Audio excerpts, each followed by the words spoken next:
The desktop is what you will see first each time you log into Windows. There are two parts to the desktop. Firstly, there is the large space that occupies most of the screen. This usually contains icons that open some programs. This is also where your programs will appear once you have opened them. Secondly, the taskbar is located at the bottom of the page. This strip contains several parts, so we'll look at it in more detail.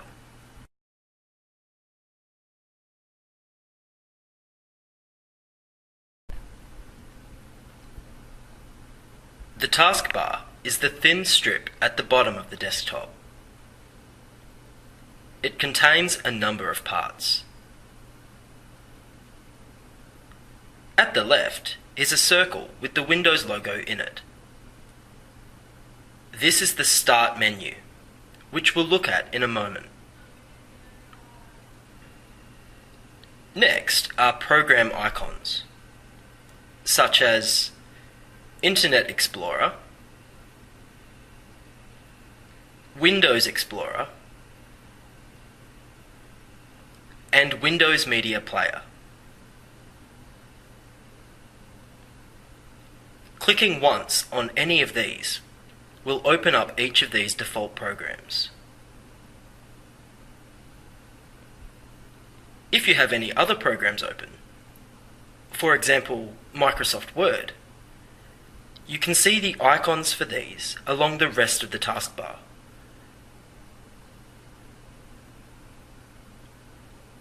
At the right-hand side of the taskbar are administrative icons for your computer. This icon here shows if you are connected to the internet. If you see a red cross here, that usually means you're not connected. Next, the speaker icon allows you to adjust the volume by clicking on it and simply dragging the volume button higher or lower.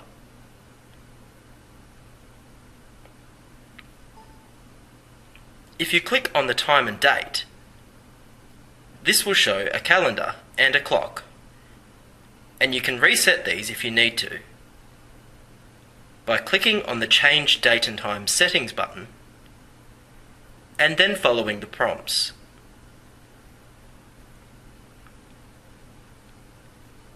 The last icon is a small blank rectangle that says Show Desktop. Clicking on this will take you back to your desktop, no matter how many programs you have open.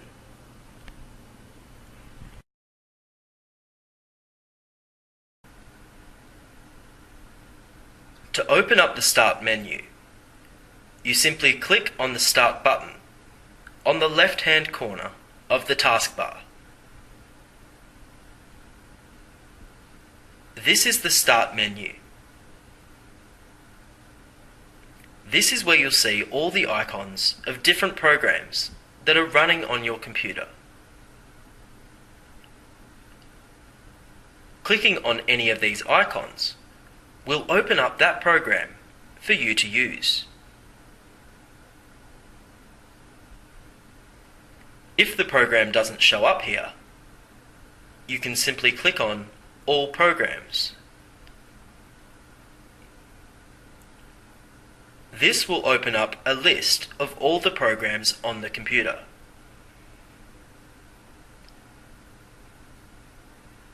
If you need to go back, simply click Back. There's also a search bar within the Start menu. This is where you can search for programs or for individual files on your computer. For example, if you need the program Paint, you can simply click in the search bar type in Paint, and it will bring up that program. All you need to do is click on the icon and it will open the program up for you.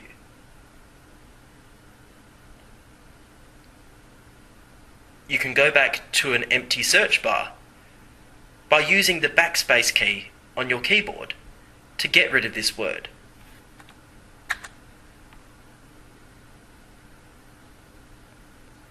If instead you need to search for a particular file, and you know it has the word dog in it, for example, you can simply type this keyword into the search bar. Type in dog, and that will bring up any files with the word dog in the name, as well as any documents with the word dog included in them. Again, you can use backspace to get back to an empty search bar.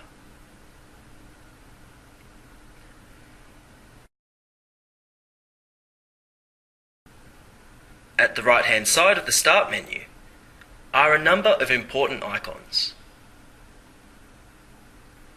Some of these include Computer, which is where you can access your hard drive, as well as any CDs, DVDs, and USBs. Control Panel, which is where you can view and modify your computer's settings.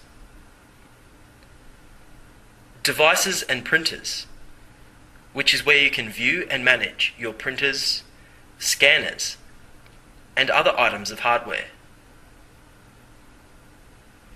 And the Help and Support tab, which will give you help in troubleshooting any problems on your computer.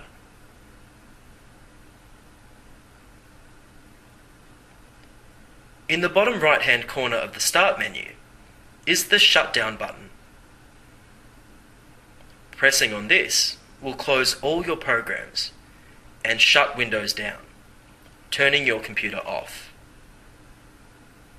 If you don't wish to do this, you can click on the arrow next to the Shutdown button, and this gives you some other options. The ones you will use most frequently as a student include Log Off, which will close your programs and log you out of Windows without shutting your computer down.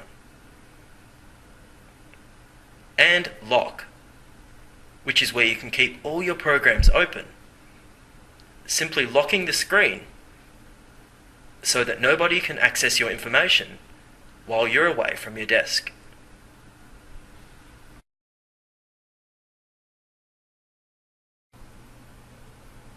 While we're in the Start menu, we can click on Computer to open up a program called Windows Explorer. Windows Explorer allows you to browse all the information and files that are stored on your computer.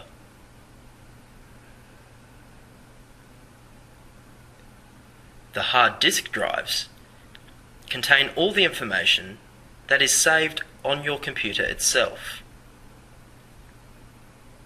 while the devices with removable storage contain information that can then be removed and transported to a different computer.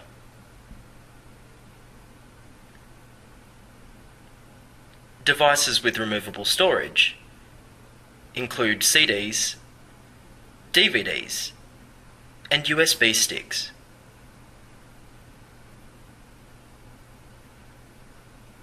We can close this window by clicking on the X at the top right-hand corner.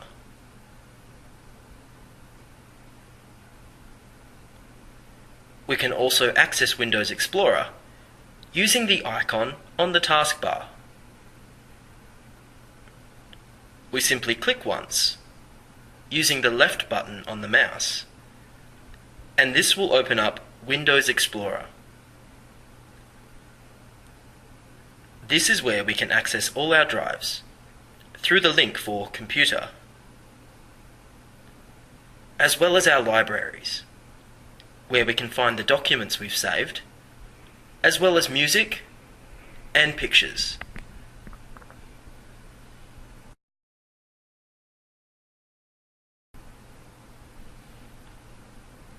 Next, let's look at how to log on to the internet.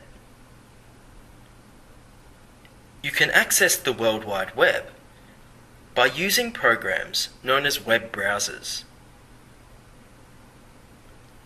There are several different types of browsers. These include Internet Explorer, Mozilla Firefox, Google Chrome, and Safari. Most web browsers work in a similar way. Let's try using Internet Explorer. You can open Internet Explorer, if it's on your desktop, by simply double-clicking the icon with the left button of your mouse.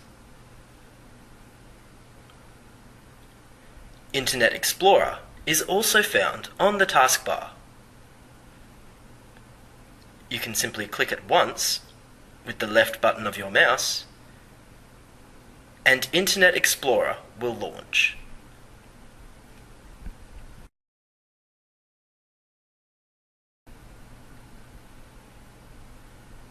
Once Internet Explorer launches, you'll be taken through to what's called a home page. This is a page that you will choose to be the first page you see each time you open the web browser. At ECU, the home page is always set to www.ecu.edu.au,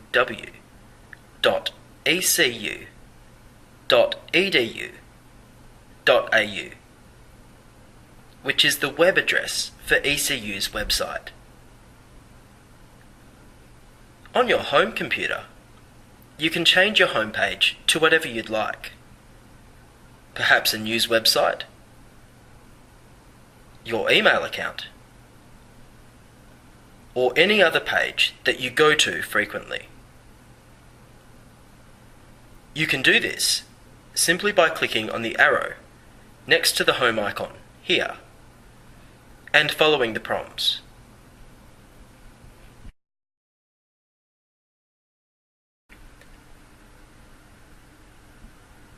At the top of the browser, you'll see a bar known as the address bar. This is where you can type the web address of any website and then be taken directly to that site. For example, if we want to go to Google's homepage, we can type in the address here, if we know it, press enter,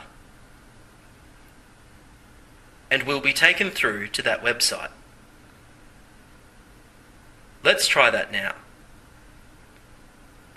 We can click once here and delete the current address using the backspace key on our keyboard. We can then type in the address for Google's homepage, www.google.com, and then press enter on our keyboard. This takes us through to the homepage for Google, which is a well-known search engine.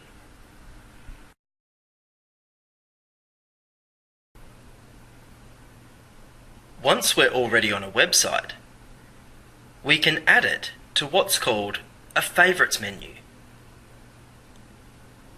This means that instead of having to remember and type in a web address every single time we want to go to a page, we can simply find the icon for that page, click on it on the favorites menu, and be taken directly there. It's a great way to save time. Let's try adding Google to our favourites menu. We click once on the Favourites button,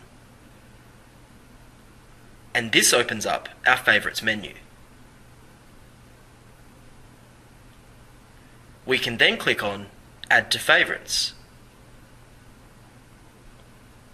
This will open up a window where we can confirm that we do want to add Google to our favourites. We click Add to make this happen. Once this is done, we can click on Favourites, scroll down to the bottom of the menu, and we can see the new website that we've added. Clicking on this icon will take us directly to the page we've saved.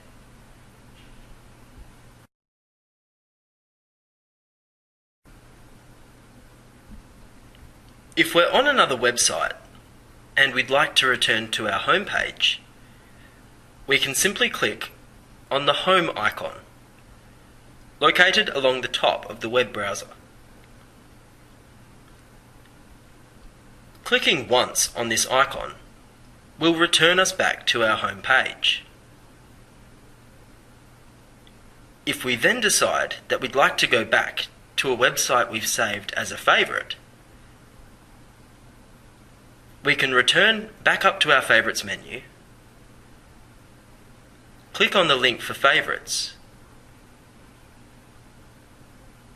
choose the website that we'd like to go to, and click on it to return to that page.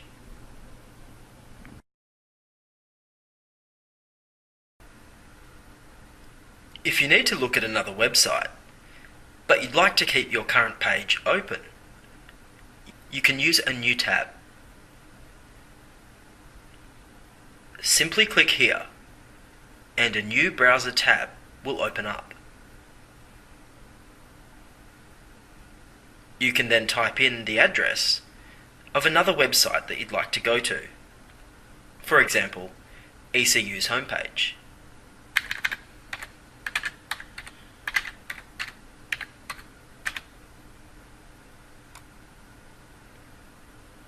If you'd like to return to the page you were on before, you can simply click on that tab and you'll be returned to the other page.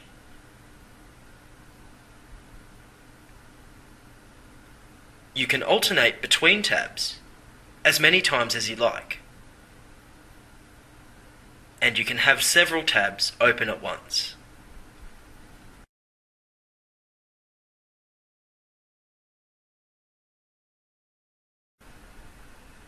If you need to use the internet to find information, you can start off using the search bar at the top right-hand corner of the browser.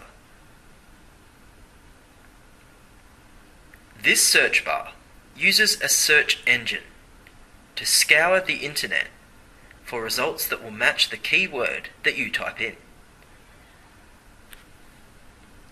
This browser uses the Bing search engine, which is one of many search engines, such as Yahoo Search and the world's most popular search engine, Google. Let's try searching for something. For example, if we need information on the Enlightenment, we can simply click once in the search bar, type in our keywords, the Enlightenment, press Enter on our keyboard, and this will bring up the best results that the Bing search engine can find.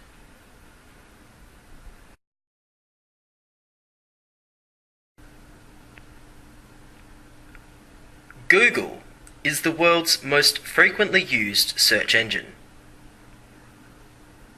If we type in www.google.com, google.com in our address bar and press Enter, this will bring us to the home page for the Google search engine. You can search information through Google in the same way that you use the search bar. If we use our keywords from the previous example, we can type in the Enlightenment, press Enter, and it will give us these results.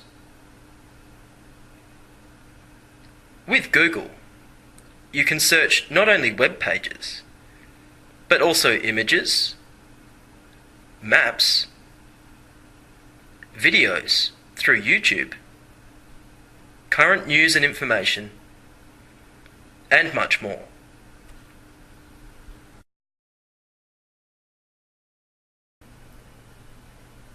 If your initial Google search doesn't give you the results you're looking for, you can scroll down to the bottom of the page and click on the link for Advanced Search. Advanced Search gives you the ability to narrow your search criteria, giving you more focused results. You can change what you're searching for, and you can also narrow your results by choosing which language you'd like results in, or which region you'd like results from. You can also search information by the time it was last updated. This way, you can make sure you're getting the most current information.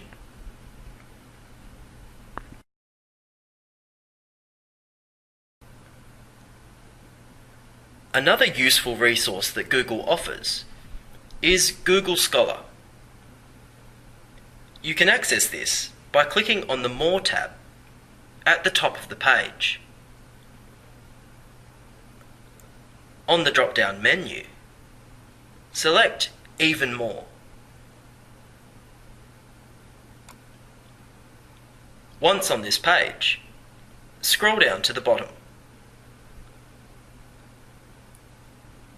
In the Specialized Search section, you will see Google Scholar. Clicking on this will take you through to the Google Scholar search bar. This is a specialized search that allows you to search peer-reviewed journal articles and other academic papers and books.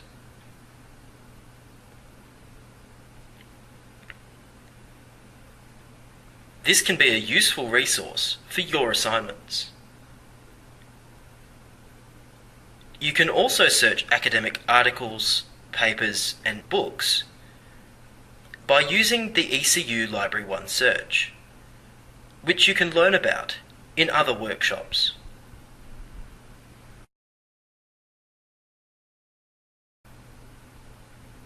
Next, let's look at how to locate and use Microsoft Office programs. These are the programs you will use to complete many of your assignments.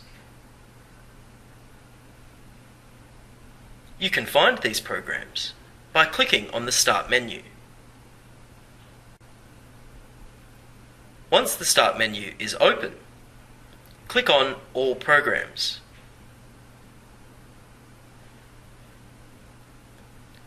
Once the All Programs list has loaded, scroll down to the folder called Microsoft Office.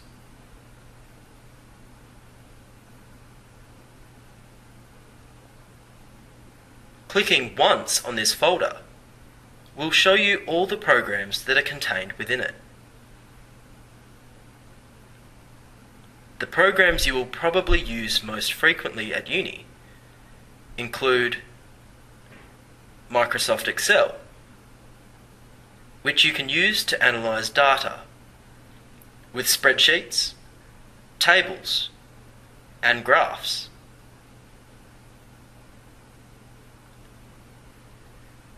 Microsoft PowerPoint, which you can use to create slideshows for presentations, and Microsoft Word, where you can write up your assignments and your essays.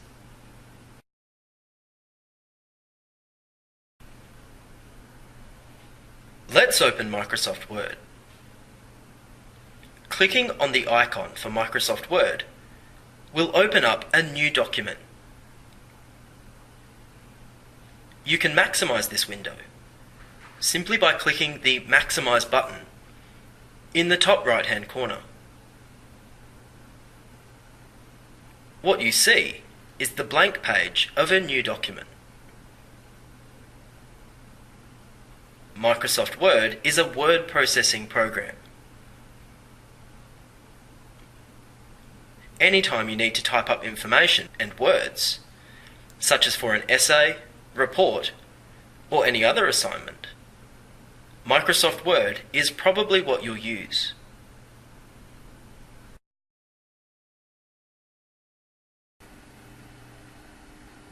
When you start typing in Microsoft Word, simply click once to make this blinking cursor appear. The words you type will appear from this point. You can type using the keys on your keyboard. For example, to type the word "the", you hit the keys T, H, E, and you've typed the word. To create a space, simply press the space bar once. The space bar is the long, skinny blank key on your keyboard.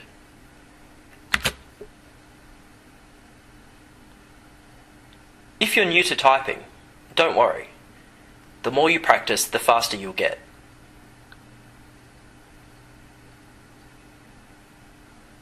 Let's try writing a whole sentence. For example, the quick brown fox jumps over the lazy dog. Let's try doing that now.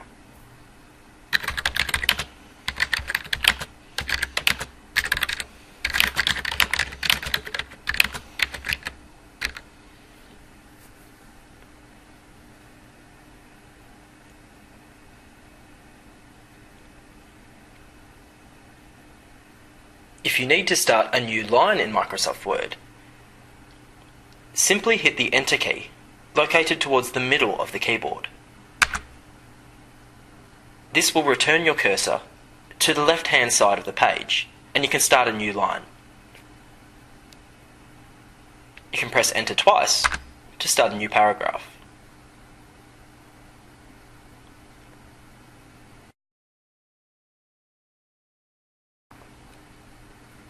If you need to create a capital letter, you can hold the Shift key located just underneath the Enter key, and while holding the Shift key, press the letter key that you'd like to capitalize. For example, if we want to write, "The quick brown fox was called Fred," we can hold down the Shift key, press T, and that capitalizes the T. We can then write the rest of the sentence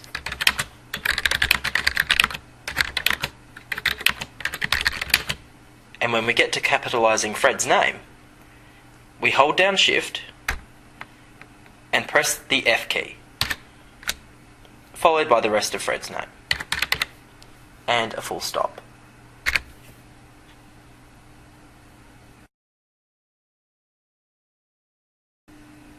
Next, let's look at how to format text using Microsoft Word. To select the text that you'd like to format, click once using the left button on your mouse. This brings the cursor back. Once you've done this, click the left button again, but hold it down, and then drag it over the text you'd like to format.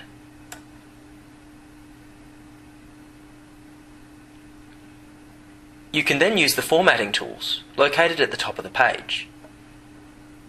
We'll go through some of the basic formatting tools so that you can get some practice.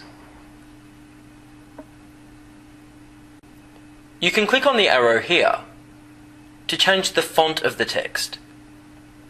That's the style or theme of the text. This opens a drop-down menu with dozens of choices. Each font is slightly different.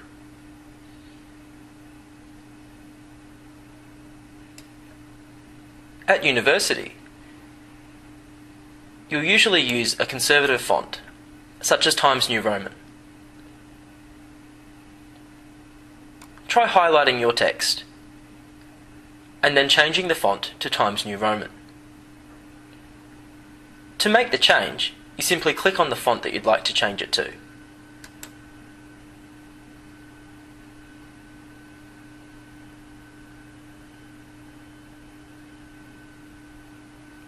Once you've changed the font, you can also change the size of the text using this arrow here.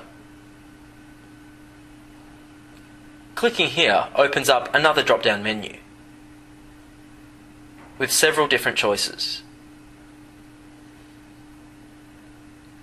You can make the text tiny, or you can make it extremely large.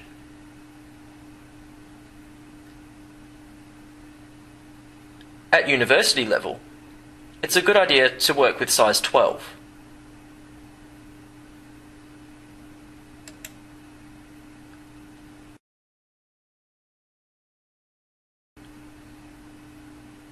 If you want to make a section of your text bold, you can click next to it and highlight it, and then move up to the formatting tools. Clicking on this B will turn your text bold. Let's try that now.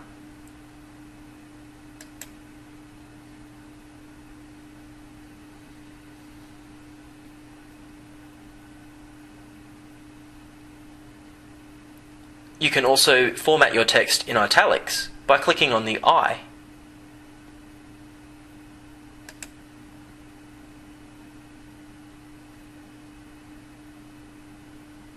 And you can underline the text by clicking on the U.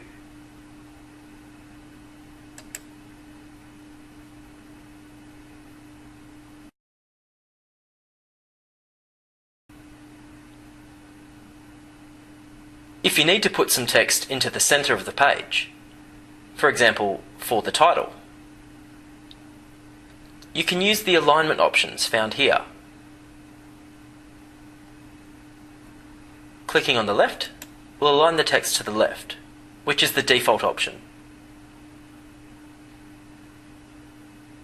Clicking on Center will move the text to the center of the page. And clicking on Right will align the text with the right-hand margin.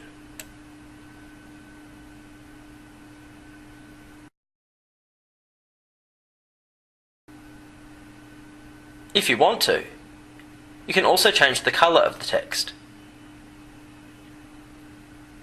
Clicking here on this arrow and choosing a color to change the highlighted text to.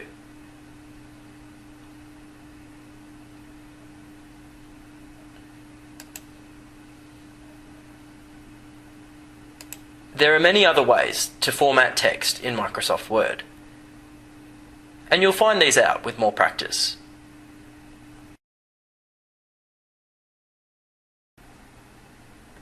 There are a few more basic skills that will help you when you start using Microsoft Word. These include finding text, copying text, and pasting text. Let's start with finding text. The find function is located near the top right corner, where these binoculars are. You can click on this to open up the navigation panel. Click once and then type in a word that you're searching for. For example, fox. This tool will highlight any mentions of the word fox in your document. This is helpful if you need to change a word you can find all the times that word's been used and change all of them.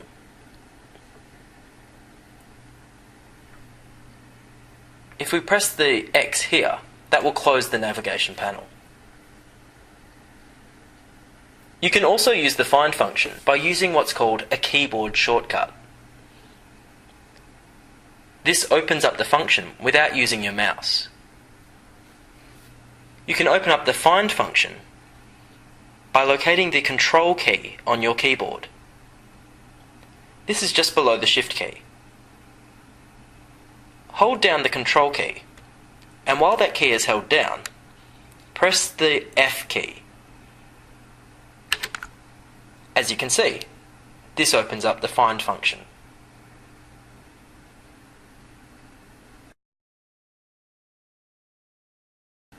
Another useful function is the copy and paste function. This is where you can highlight and copy text and then paste it somewhere else. Let's try by copying our first sentence. Click once, then click again, holding the left button down, and drag it across your text.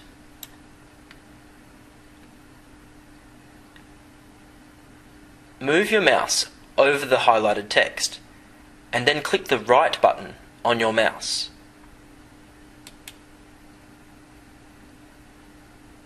This opens up a menu.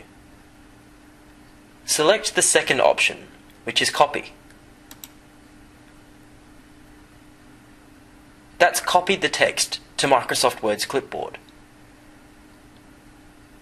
Click once outside the selected area to remove the selection. Now press Enter once for a new line. Move your mouse to the start of this new line and click the right button of your mouse again.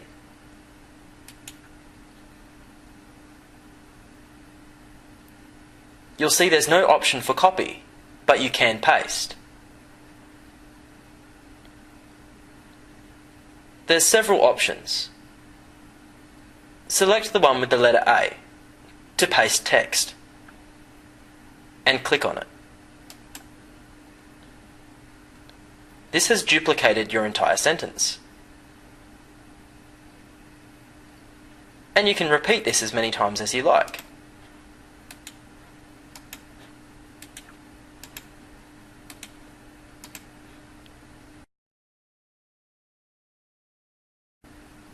There's also a keyboard shortcut for copying and pasting.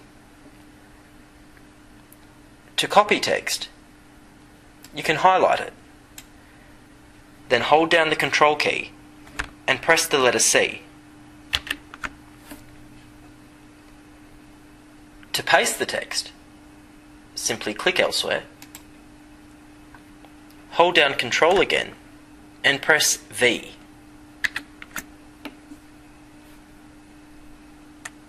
Again, you can do this as many times as you need.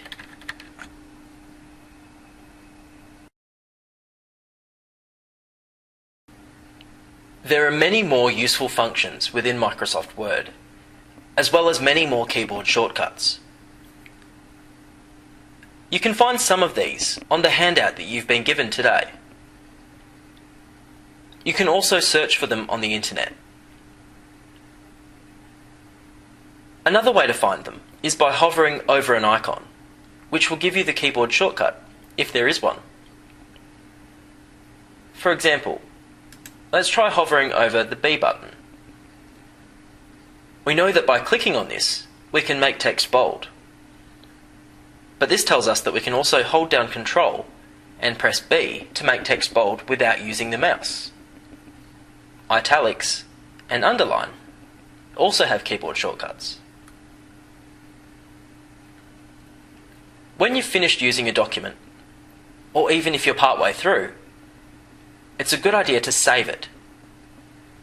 To save a document, you use the Save button up in the top left corner. The keyboard shortcut for save is holding down Control and pressing S. If you need to print the document, you can click on File, move down to the Print option here, and click on it. And then click this Print button to print the document.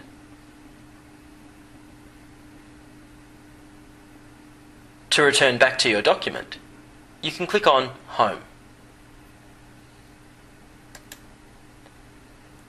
Once you're finished in Microsoft Word, you can close the document by clicking on the X in the top right hand corner.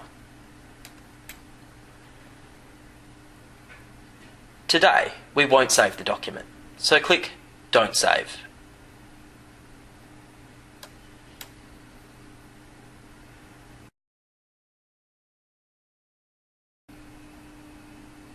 When you've finished using your computer, remember to log off. You can do this by clicking on the Start menu, moving to the arrow next to the Shutdown button, and clicking Log Off. This will close all programs and log you out of Windows until next time.